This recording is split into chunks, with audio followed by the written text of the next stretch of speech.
Hello, I'm Maynard Eaton, and this is a talk show we call Georgia Power. And talking of political power, for the last 11 years, a friend of mine, Councilman Kwanza Hall, has been a city councilman. Now, you're going to run for mayor. What made the leap? Why the leap? And in this crowded field, how do you think you're going to do? Well, I was born and raised in Atlanta, Southwest Atlanta, and I've always been encouraged to look at the highest leadership office here in our city, even in high school. And if I could ever find the tape of one of the reporters interviewing me at 18 when Maynard Jackson came to our Black Teens for Advancement event and spoke, the reporter asked me, "Is this the start of your political career?" And I told her no, I was on my way to college to go into science and math and to be a researcher. But after I got to MIT, I pretty much figured out that I was more of a people person than I was a guy just to spend the rest of my life in the laboratory. And I'm so thankful that I did not stay in that field directly, but that I've been able to help so many people as an elected official. It wasn't my plan, because I thought I was avoiding it. But I have to say, I think, elected life in Atlanta can be very rewarding, but it also can be very challenging. And I've been blessed to be rewarded, not monetarily, but in terms of the return of the smiles and the good works that we see done before our very eyes and the positive change that happens in people's lives as a result of being an elected official, using my office as a steward to make things better for people, for businesses, for the community overall. And it's been 11 years, as you mentioned.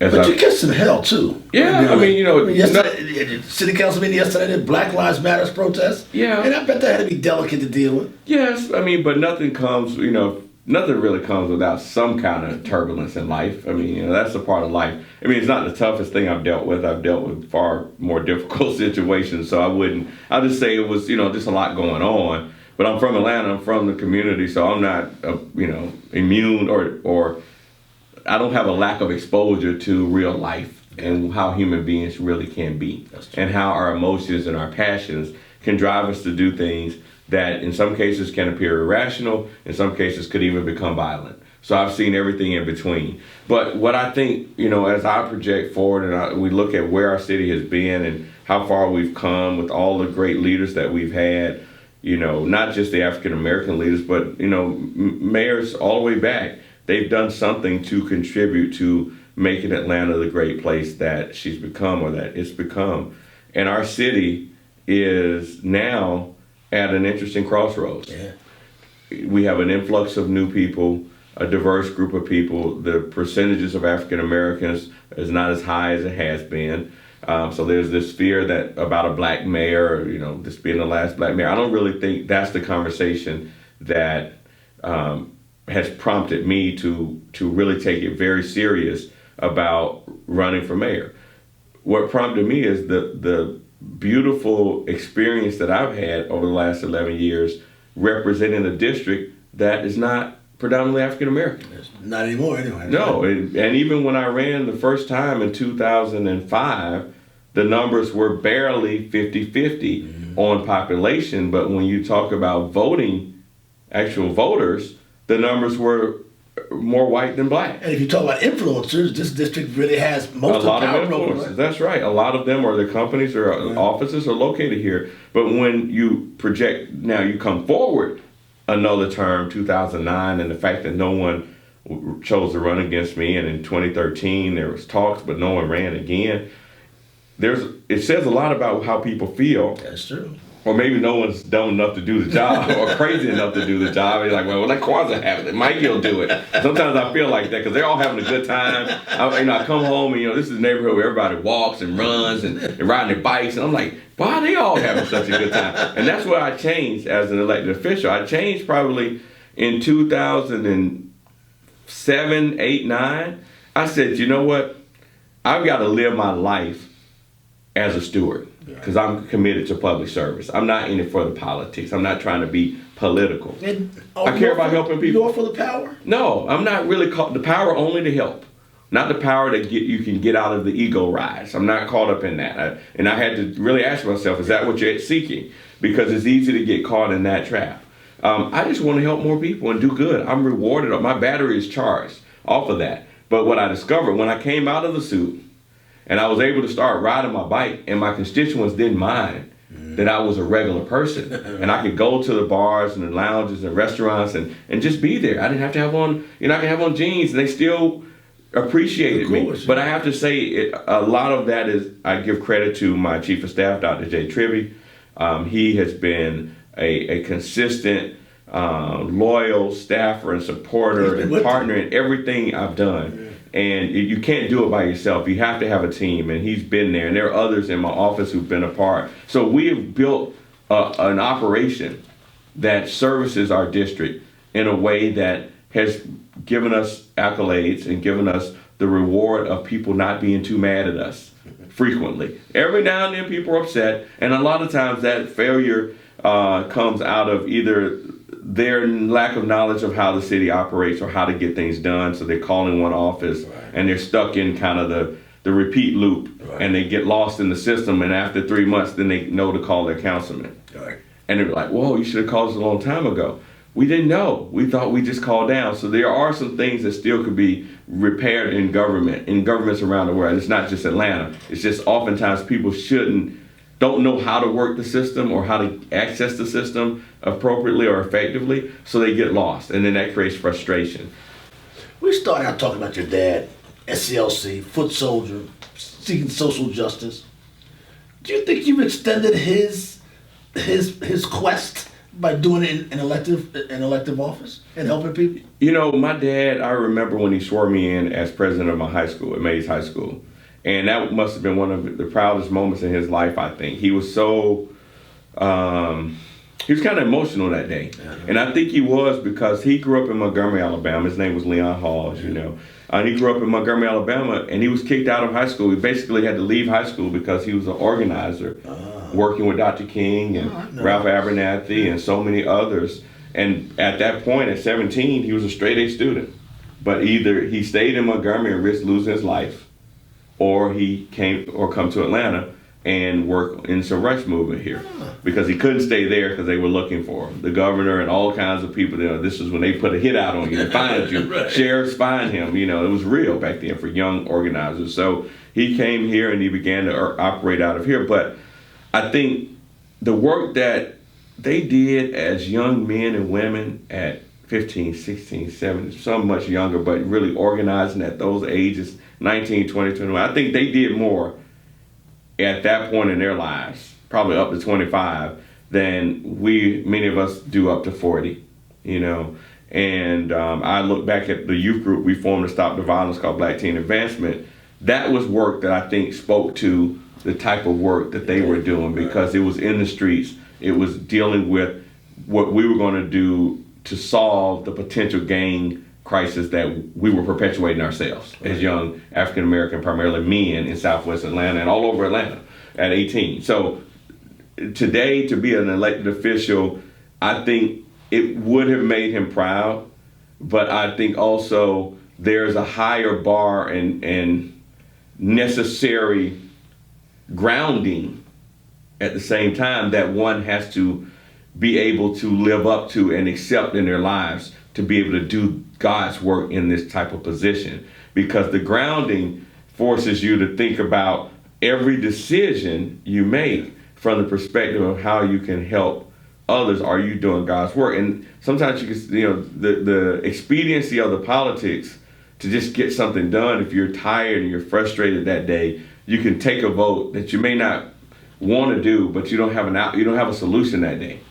But the good thing is you can make another piece of legislation the next week that can address it. So as long as we're trying to improve, we can get somewhere. And I think being a part of the process of improving lives of others would speak to the work, a continuation of his work. But the way they doubled down and played their hands in life, my dad passed away at 42.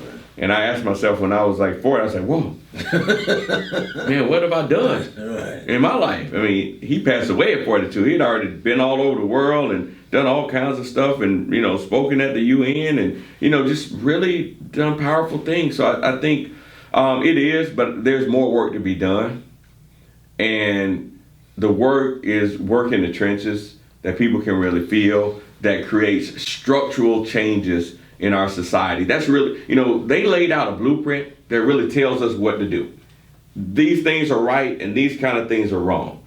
And any manifestation or aberration of that same cancer in its many heads and forms, that institutionalized stuff that we now perpetuate regardless of the color or the background or demographic of the leader, the self-imposed systems that keep us in the same status quo is what an elected leader such as myself is supposed to be working against. As you enter this mayor's race and project yourself, see yourself as mayor, you mentioned earlier, Atlanta's at a crossroads. This is an emerging new city, if you will. How do you see your role as not a District 2 councilman, but as a head of this changing, morphing, racially balanced city? We brought a lot of the people together in District 2 over the years, and all types of people, good, bad, mean, happy, rich, poor, black, white, gay, straight, and we bring them to the table and we get things done. That's one thing about over here. We get things done and we don't leave people out. We include everyone. Even the most vocal and active naysayers, I still call them and I still try to reach out, because that's how I was trained and raised as a man in my family. You still love everybody. You turn the other cheek and you approach things from a nonviolent standpoint. I think our learnings, the good and the bad of what we've done right and things that we still could do better, would apply across our city in a way that could help my neighborhood where I grew up in Southwest Atlanta, by Adams Park, by the beautiful restaurant, by 285, all down that way, be really what it should be in terms of the type of neighborhood that African Americans live in and that we're truly proud to live in. And we have our amenities there, the same amenities that we deserve to have.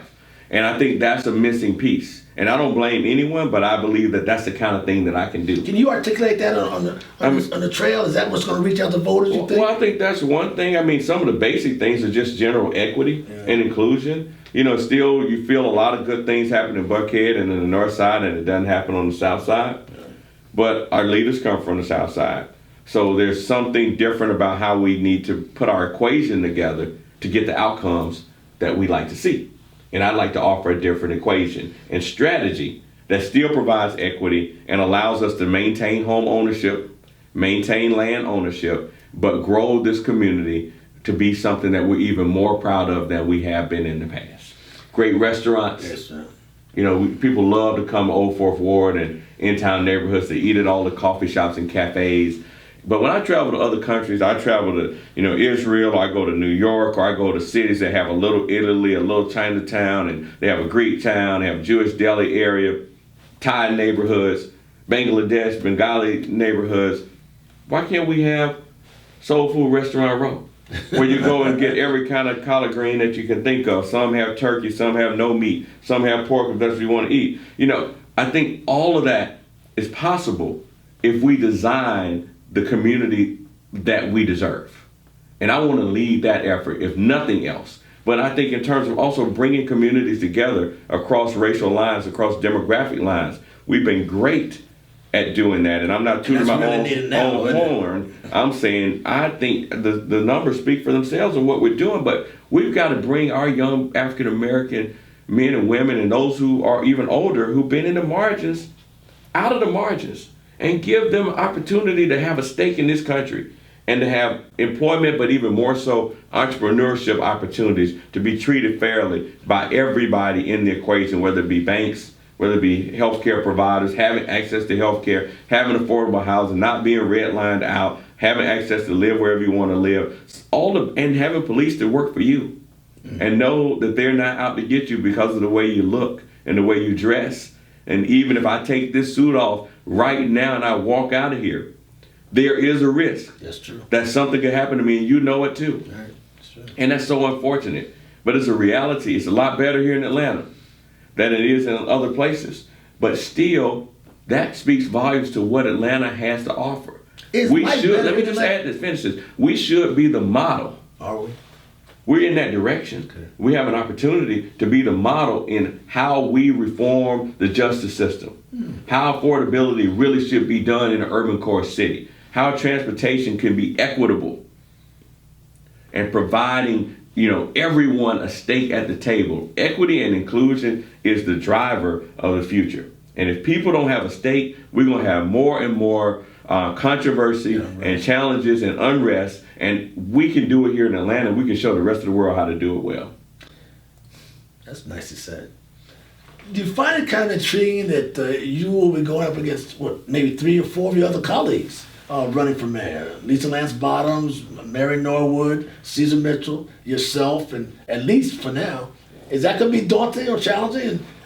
And are we going to like to have a whole new city council next year? I'm not dismayed by it. Actually, I have to say I enjoy this type of vetting and competition, if you will. I believe everyone is a good person who puts himself up for office in this race. And you guys are all of similar ages, so you've kind of come up together in a sense, right? We have. I'm, ultimately hoping to get all of their support. Okay. I think we have an offering that really touches everyone in a way that no one else can.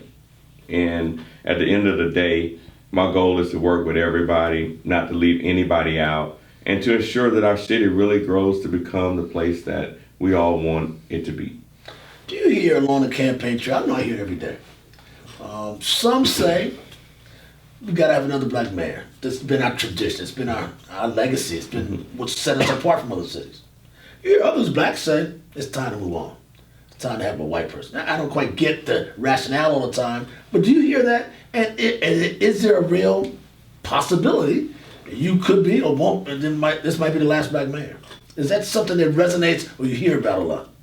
I don't hear that as much as I was hearing a couple of years ago. Okay. Yeah, I don't hear that as much. I have to say, Mayor Reed's done a really good job.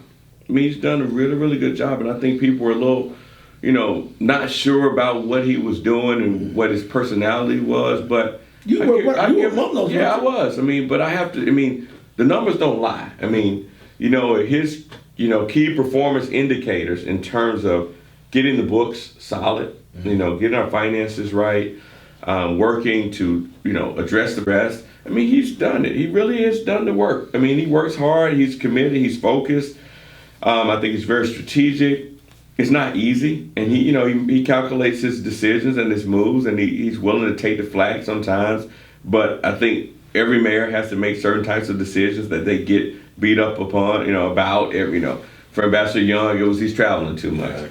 For Maynard, he was breaking the mold. They never saw somebody come at it like that. Shirley, she's a woman, and she's tough in a different kind of way. Yeah, so everybody has difficult things that they have to address in their leadership. And from time to time, it may not be something everyone else agrees with. Mayor Campbell, even, he probably did more housing than anyone. So we should give everybody the credit they deserve for the good things they've done, whether you like them or not from a personality standpoint. Some people don't have have a likability. Then that goes up and down.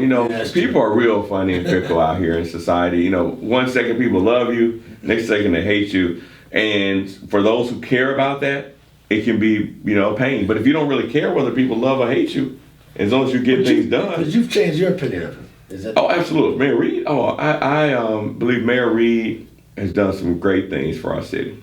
And I'm encouraged by his leadership and his strategy.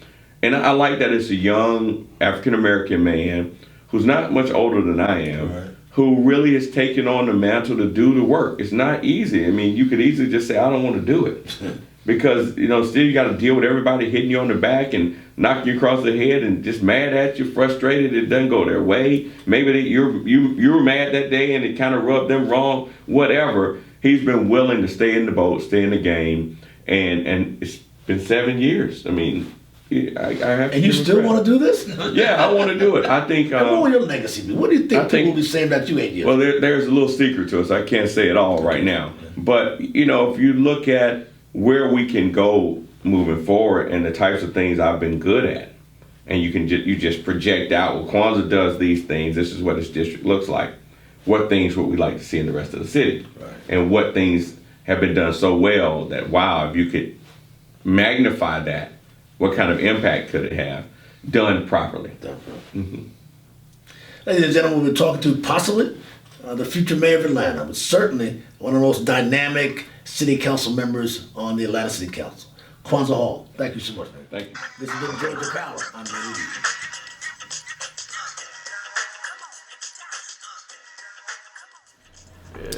Good morning, good morning, good morning. Welcome back to your morning OJ with Okiba. and this is Johnny.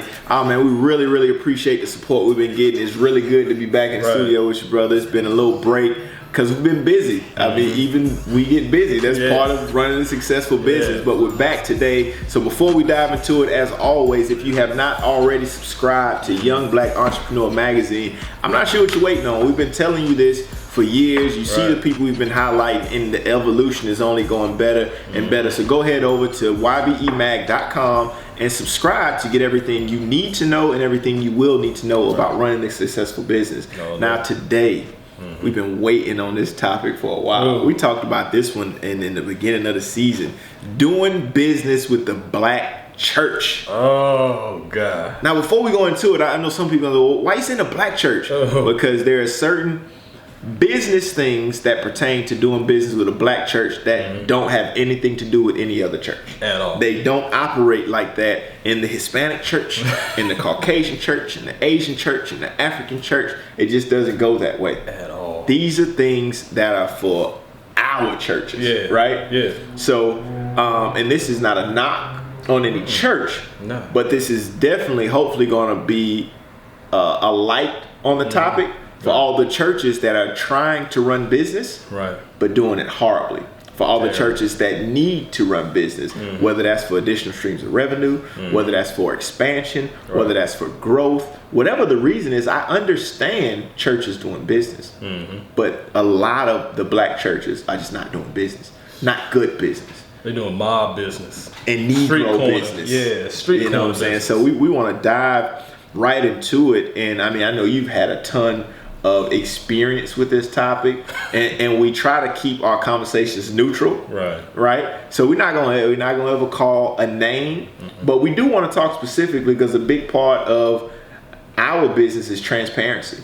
You know, for the people that work with us, you know, we keep it, as you would say, all the way 100. You know, we keep it a buck all day long. So we're going to be transparent. But it's not going to be to expose you. We're not going to say your name. We're not going to tell your address. But we're going to tell our real stories. We're going to tell our truth. Because if you're not, you know, putting truth to power, what are you doing? And that's what we're going to be doing today. So just give us one scenario of bad business you've experienced with the black church. But then on the flip side, because we don't ever bring a problem without a solution. After you tell that story, I want you to go into what could have made that business proper. Okay. I think one of the issues when you look at the black church and organization as a whole, black churches are built off of donations, grants, tithes and offerings, basically free money. Definitely. You know what I mean? So when you're built on free money, then your reality is different about managing your business. You know what I mean? So instead of hiring somebody who is equipped and skilled to serve in whatever the capacity they're serving in, the black church will go grab somebody out of the congregation. You know what I'm saying? And I understand wanting one of your own to do X, Y, and Z. But we're in Atlanta. Does Georgia Power, does the CEO of Georgia Power sit in your congregation? No. Snapping shows? No. But the lights are on. You know what I mean? So if you had to depend on somebody that was actually in your congregation to provide you with lights, what would happen? Good problem. You'd be out of lights. You know, so one. GT, I like this. That right. Do whatever gonna make me rich. Should've known that.